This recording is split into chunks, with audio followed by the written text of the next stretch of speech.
What is the difference between Sayyid, Shaykh, and an Ayatollah? So it generally depends on the context of usage.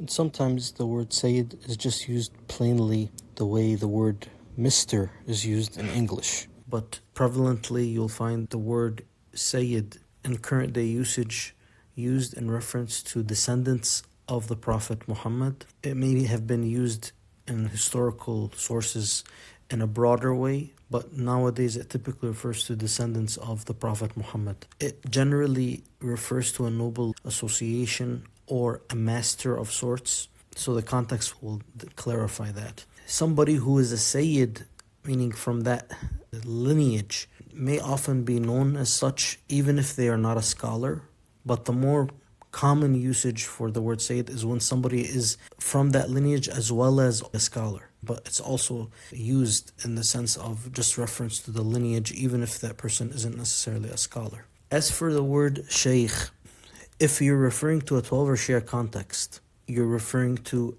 a teacher, somebody who is initiated in the traditional circles of rigorous religious learning, referred to as a Hawza education. Somebody initiated into that specific type of community of learning, not just broader education about religion and not necessarily secular academic study of religion, but more specifically that classical rigorous learning of religion within the tradition. Somebody initiated in that type of learning in the Shia circles would be referred to as a Shaykh, and also in Sunni circles, but they may not call that circle of learning a Hawza. They may just generally refer to it as the study of Sharia in a madrasa, a major center of learning such as Al-Azhar in Egypt.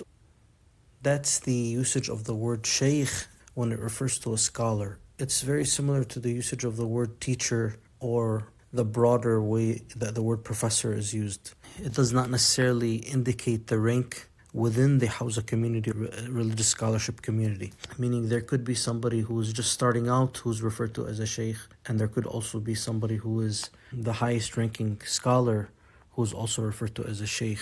The word more literally refers to an elder, but the usage more prevalent in religious circles refers to somebody of religious learning who's been initiated in the Hawza community or the study of Sharia more broadly across different Muslim schools of thought. As opposed to another usage of the word Shaykh, not specific to religious usage, which is the usage of the word Shaykh to refer to a chief of a tribe or a notable in the family. Those may be referred to as Shaykh also, especially the leading figure of a tribe. Now, rarely you may also find the word Shaykh being used to refer to people that are involved in less traditional forms of religious study, but people may refer to them for dream interpretation or something of that sort. But that's not a very standard usage. It may be controversial as well. As for Ayatollah, it is almost hands down going to refer to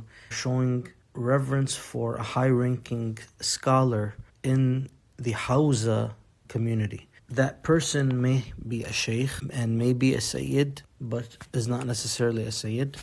If they reach the level of an Ayatollah, it means that they've reached the stage of being recognized for having such a high level of study and teaching in which they are capable of and usually are also training others to be able to derive Islamic rulings from the original sources. There's much to discuss about the differences in how ijtihad is defined across Islamic schools of thought, but that's a bit of the idea in a nutshell. And then there's also a Grand Ayatollah, which is a matter of recognition as well as experience at the highest ranking level. Somebody may be referred to as a Shaykh from the very beginning of initiation into the Hawza community, but typically their home community or communities that may invite that individual to speak or lecture would not use the word Shaykh typically from the very beginning of study. It probably would take a bit more before they are recognized in such a way in their home communities or in the communities they visit. And that's typically something vouched for by their teachers in the Hawza community and their peers, based on both their scholarly credentials as well as their character. Conventionally, in Tawar Shi'i circles, when wearing traditional wardrobe, a Sayyid would be donning a black turban. And at one point in history, it was a green turban.